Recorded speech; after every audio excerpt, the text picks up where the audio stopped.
বর্তমান সময়ে সম্পর্ক নষ্টের একটা মূল কারণ হচ্ছে টাকা ধার দেওয়া, যদিও এটা সওয়াবের কাজ। নবীজি বলেছেন, কেউ যদি কাউকে 5টা দিনের জন্য টাকা ধার দেয়, যে পরিমাণ টাকা দিবে এই 5 দিন সুযোগ দেওয়ার কারণে এই 5 দিন ওই পরিমাণ টাকা সদকা করার সওয়াব আল্লাহ তাআলা তার আমলনামায় লিখে দিবে। সুবহানাল্লাহ। আল্লাহ তাআলাও কোরআনে বলেছেন ঋণ দেওয়ার কথা, কর্জে হাসানা দেওয়ার কথা।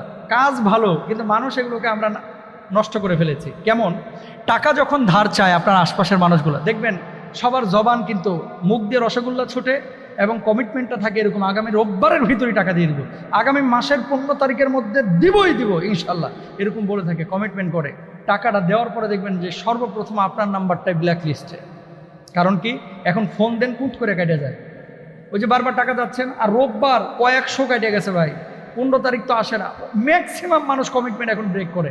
তো টাকা যখন আপনি ধার দিচ্ছেন অবশ্যই সওয়াবের নিয়তে দিবেন, কিন্তু মানুষ দেখে বিবেচনা করে দিবেন যে মানুষটা কমিটমেন্ট ব্রেক করবে কিনা, অথবা টাকা